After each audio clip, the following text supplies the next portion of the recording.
All right, let's just jump right into this explainer on the Cisco AI Technical Practitioner exam. We're not just looking at this as a test you have to cram for, though. No, we're framing this as a literal blueprint for building enterprise-grade AI. If you've been searching for a structured, real-world way to see how all these emerging AI technologies actually fit together, well, you're in exactly the right place. So the Cisco LIDE Tech 8010 certification itself is a 60-minute exam, but man, the scope of what it covers is massive. This cert tests your skills across a bunch of critical domains, taking you all the way from understanding basic generative models to orchestrating fully autonomous AI agents. It's totally designed for the hands-on practitioner. To make sense of it all, we're going to follow this structured builder's journey. We'll hit the overarching blueprint, generative models and RAG, prompting, ethics and security, data analysis and workflows, and finally, the evolution to agentic AI. Kicking things off with Section 1, the blueprint. Let's look at the overarching map of what an AI practitioner actually needs to know today. Take a look at these weights. The heavy 20% hitters are placed squarely on generative AI models, development and workflow automation, and agentic AI. I mean, this brilliantly illustrates how this certification is laser-focused on hands-on building and orchestration rather than just, abstract theory. You actually have to know how to practically put these pieces together. Moving right along to Section 2, Generative Models and RAG. This is our foundation, diving into Domain 1.0 with a heavy focus on our hero technology for this explainer, Retrieval Augmented Generation. So, the very first step in building any AI system is deciding where your brain, the AI model itself, actually lives. As a practitioner, you've got to compare major model families, like LLMs and diffusion models, and then seriously weigh your hosting trade-offs. Do you go with a cloud-hosted model for that massive scalability, but maybe risk corporate data privacy? Or do you host it locally to cut down on latency and keep everything on-prem, even though it means higher infrastructure costs? It's a massive balancing act. But here's the kicker. Regardless of where your model is hosted, you need it to actually know your specific business data. And that brings us to RAG, or Retrieval Augmented Generation. RAG is absolutely essential. It's the architecture that lets you safely connect your private, proprietary enterprise data to a powerful, general-purpose AI. Without RAG, your AI only knows what it was trained on months or even years ago. But with RAG, it knows exactly what your business is doing today. Game changer, right? Let's break down exactly how this RAG architecture actually works, because Domain 1.0 demands you know these mechanics inside and out. Think of it like this. First, we have embeddings. Embeddings take your company's documents and turn them into numbers, basically putting highly specific mathematical labels on your ingredients so the AI understands their underlying meaning and context. Next up, those embeddings go into vector databases. This is your pantry, specially designed so the AI can rapidly search and grab the exact right ingredients based on those mathematical labels. Finally, the generative model is your chef. When a user asks a question, the system grabs the most relevant ingredients from that vector database pantry, hands them to the generative model chef, and the chef cooks up a highly accurate, context-aware response. But there's a catch. Even the absolute best chef has a limited working memory. This is exactly why the blueprint emphasizes understanding context windows and token limits. When you're pulling data from your vector database to feed the model, you can't just hand it an entire encyclopedia at once.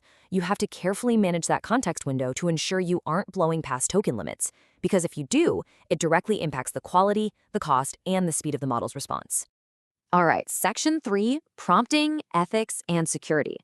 Let's see how this foundation builds into Domains 2.0 and 3.0, where we learn to efficiently interact with and tightly protect our new RAG system. Okay, so you've built your RAG system. Now, how do you stop bad actors from tricking it? It's a fantastic question.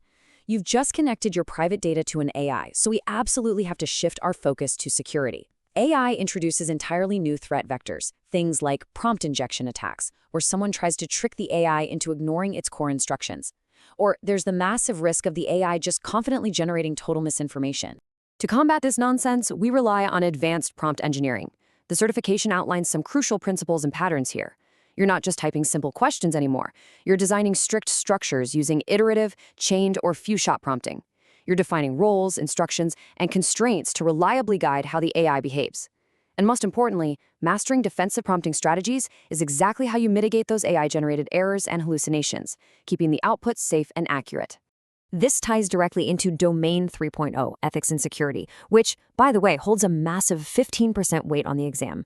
Protecting corporate data privacy and managing risk, totally non-negotiable for practitioners. You have to understand responsible AI principles, fairness, transparency, accountability, and bias mitigation. You aren't just a builder, you are a governor, ensuring compliance and safety at literally every step of the process. Moving on to Section 4, Data Analysis and Workflows. Let's explore how we actually weave our secure AI into daily business operations across domains 4.0 and 5.0. This breakdown brilliantly illustrates how AI completely transforms the workflow. It doesn't just write text, it plays a critical role across the entire software development lifecycle. In the requirements phase, it helps with ideation. Then it moves smoothly into prototyping with rapid code generation.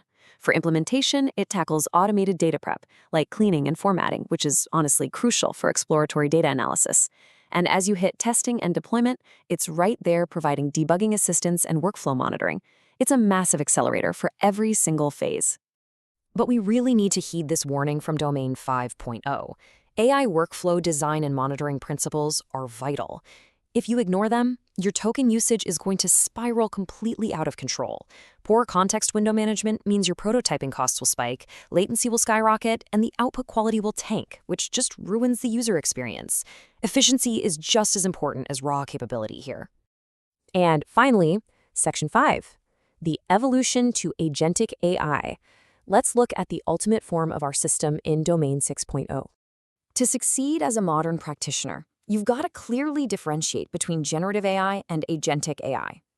Generative AI responds to you, right? It summarizes a text or generates some code based on a prompt you give it.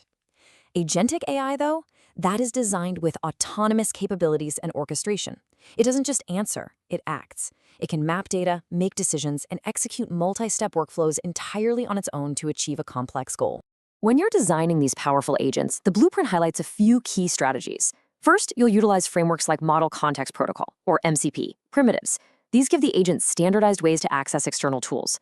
You also have to map out exactly how data transforms as the agent works. And this is critical, you absolutely must implement human-in-the-loop, or HITL strategies. This ensures that even though the agent has autonomy, a human is still providing oversight on those high-stakes decisions, making sure it operates safely. So, bringing this all together, mastering these 6 domains from the foundational mechanics of RAG and vector databases all the way to the advanced orchestration of agentic workflows provides the exact blueprint you need, not just to conquer the Cisco AI Tech certification, but to be a highly effective real-world AI builder. And that brings us to the ultimate question for tomorrow's AI practitioners. I really want you to think about this based on what we've covered in this explainer. With the power of RAG providing perfect context and the autonomy of agentic workflows taking action, how much autonomy are we truly ready to orchestrate? Would you trust your system to act completely alone, or do you still need your hands on the wheel? It's definitely something to chew on as you start building.